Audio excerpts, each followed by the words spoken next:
Assalamualaikum warahmatullahi wabarakatuh. Bertemu kembali dengan chemistry bersama Bu Isti. Masih di larutan buffer ya Ananda, melanjutkan materi larutan penyangga sebelumnya, di mana Ananda sudah mempelajari tentang apa itu larutan penyangga dan juga komponen-komponennya. Untuk hari ini tema yang akan kita bahas yaitu cara kerja dari larutan penyangga. Oke, seperti apa cara kerja dari larutan penyangga? Kita lihat. Yang pertama adalah larutan penyangga asam ya. Jadi yang kita sudah pelajari kemarin kan ada dua jenis larutan penyangga. Yang pertama larutan penyangga asam, yang kedua larutan penyangga basa. Untuk lebih spesifik lagi kita pelajari cara kerja larutan penyangga asam. Contohnya yaitu penyangga asam yang mengandung CH3COOH dan juga CH3COO-. Ananda masih ingat? CH3COO- ini adalah basa konjugasi atau pembentuk garam. Nah, dalam larutan tersebut terdapat suatu kesetimbangan sebagai berikut kesetimbangannya. Jadi ini ada hubungannya juga dengan materi kesetimbangan yang kita pelajari di semester 1 ya. Ananda jangan lupakan materi kimia di semester-semester sebelumnya.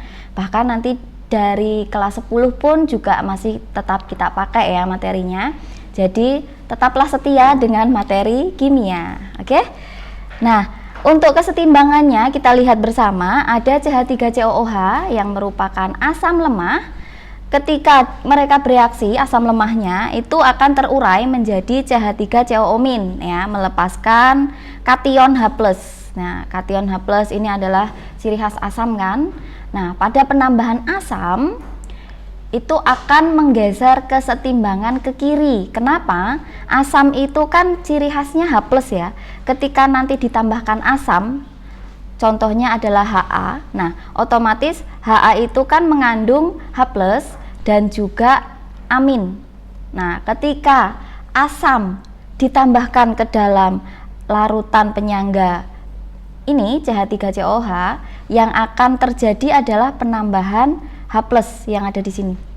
Nah, ingat kembali materi kesetimbangan, ketika ada salah satu komponen yang ditambahkan, maka pergeseran kesetimbangan akan menjauhi penambahan, sehingga dikatakan pergeseran kesetimbangan ke arah kiri. Kenapa ke kiri? Karena H+-nya di sini bertambah, sehingga agar setimbang maka pergeseran kesetimbangannya ke arah kiri biar nanti mendatar lagi ya. Ibaratnya ada suatu kesetimbangan yang seperti ini ya. Nah, salah satunya ditambahkan sehingga nanti lebih berat di arah kanannya. Agar setimbang, maka nanti kesetimbangan bergeser ke arah kiri, di sini nanti akan seimbang kembali. Gitu ya. Nah, ion H+ yang ditambahkan kan akan bereaksi dengan CH3COO- sehingga nanti akan membentuk CH3COOH.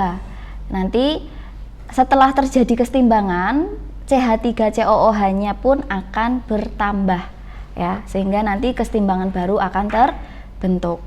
Oke, seperti ini ya. Jadi nanti ketika H+ ditambahkan, banyak H+ ditambahkan, maka akan bereaksi dengan CH3COO- ya, anionnya, dan terbentuk kembali CH3COOH, sehingga kesetimbangan baru akan terbentuk. Itu untuk penyangga asam. Nah, penyangga asam dengan penambahan asam ya. Yang kedua, penyangga asam pada penambahan basa. Seperti apa cara kerjanya? Jika ditambahkan suatu basa, maka ion OH-nya yang akan bertambah ya. Jadi ion OH- itu akan masuk ke larutan itu dari basa yang ditambahkan. Nah, sehingga OH- itu akan bereaksi dengan ion H+-nya membentuk air. Hal ini akan menyebabkan kesetimbangan bergeser ke arah kanan, sehingga konsentrasi ion H+-nya dapat dipertahankan. Oke, seperti ini ya reaksinya. Ketika asam ditambahkan basa tadi ya, maka akan terbentuk air di sini. Sehingga Kalau yang ditambahkan di sebelah kiri, pergeseran kesetimbangan akan bergeser sebelah kanan ya. Konsentrasi H plusnya akan dipertahankan. Jadi nanti di sini yang H plus itu kan terbentuk air ya, H2O, sehingga nanti tidak terjadi kesenjangan ya. Artinya yang awalnya dia salah satu berat di sebelah sisi kiri, ketika pergeseran kesetimbangan ke arah kanan maka akan terbentuk kesetimbangan kembali ya. Yang namanya setimbang itu kan kanan kirinya sama ya, kayak main jungkat-jungkit. Oke, ini ilustrasinya ya. Ada suatu wadah yang di sini sudah mengandung asam yaitu CH3COOH, dan di sini ada basa konjugasi berupa anion CH3COO-. Ketika ditambahkan asam kuat ya, H plusnya masuk ke dalam, maka yang akan terjadi H plus bereaksinya dengan yang negatif ya kan, pasangannya plus kan negatif, maka akan terbentuk CH3COOH sehingga larutannya itu pH-nya bertahan ya.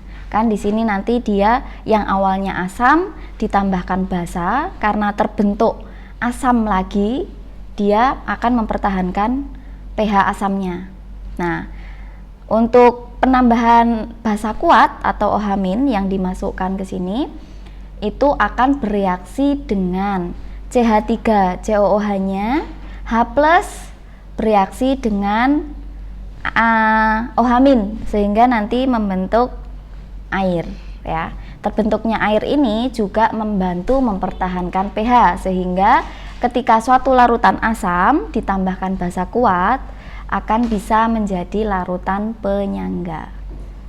Oke, larutan penyangga mengandung komponen antara lain ya, ada asam dan juga basa, sehingga dapat mengikat ion H plus dan maupun ion OH- yang ada di dalam larutan. Oke, selanjutnya kita bahas cara kerja larutan penyangga ya. Contohnya di sini adalah larutan penyangga basa yang mengandung NH3 dan juga ion NH4 plus. NH4 plus atau kation yang kita sebut juga dalam garam, ini merupakan komponen dari larutan penyangga basa ya. Ketika nanti dah membentuk kesetimbangan, terjadi reaksi seperti ini Ananda. NH3 basa lemahnya dan air yang ada karena larutannya itu akan terurai menjadi NH4 plus dan OH-. OH- itu salah satu ciri khas basa ya, sehingga nanti larutan itu disebut larutan penyangga basa. Pada penambahan asam, jadi treatmentnya sama. Ketika ditambahkan asam itu nanti cara kerjanya bagaimana, ketika ditambahkan basa itu sendiri juga bagaimana. Lalu jika ditambahkan asam tadi ya, larutan kan ditambahkan asam, sehingga asam yang mengandung ion H plus berarti kan ion H plusnya bertambah masuk ke dalam larutan dan mengikat ion OH-. Nah, sehingga menyebabkan kesetimbangan bergeser ke arah konsentrasi OH- yang dapat dipertahankan di sebelah kanan ya. Yang pertama ini NH3 ditambahkan H plus sehingga nanti terbentuk NH4 plus, ini garamnya ya. Ada garam di sini.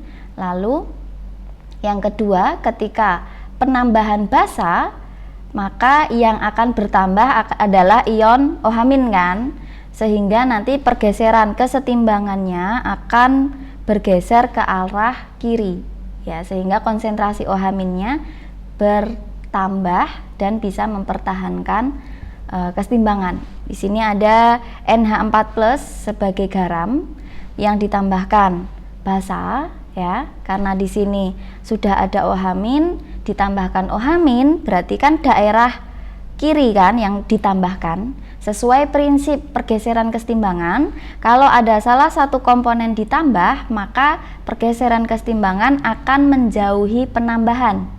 Artinya ketika OH-nya ditambah di sini, maka pergeseran kesetimbangannya akan lari ke sebelah sini ya, ke sebelah kiri, sehingga konsentrasi OH- pun bertambah ya. Nanti menghasilkan NH3 dan juga air. Oke, ini ilustrasinya. Ketika larutan penyangga ditambahkan H+, asam kuat, H+ ini akan bereaksi dengan basa ya. Karena di sini ionnya kan sudah plus, maka tidak mungkin bereaksi dengan asamnya, melainkan bereaksi dengan basa ya. Kalau sudah bereaksi dengan basa, membentuk NH4+ garam ya. Lalu kalau NH3 dan NH4+ ditambahkan basa kuat, ini kurang O ya, maaf, di sini ada OH-, maka nanti akan bereaksi dengan H+ dari NH4. Di sini nanti kan membebaskan H+, sehingga membentuk air atau H2O. Dan dua larutan ini akan mempertahankan pH sehingga disebut dengan larutan penyangga ya. Larutan yang mengandung NH3 dan juga NH4+ dapat mengikat H+ maupun OH-, sehingga larutan itu kalau ditambahkan asam, nanti asamnya diikat sama OH-, kalau ditambahkan basa, OH-nya akan diikat sama H+.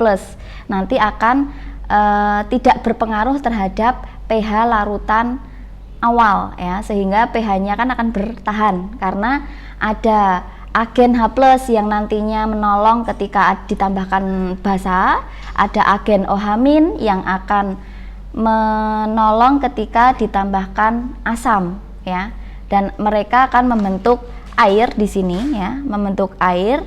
Nah, terbentuknya air ini salah satu upaya untuk mempertahankan pH dari larutan penyangga. Oke, begitu Ananda cara kerja dari larutan penyangga asam maupun larutan penyangga basa.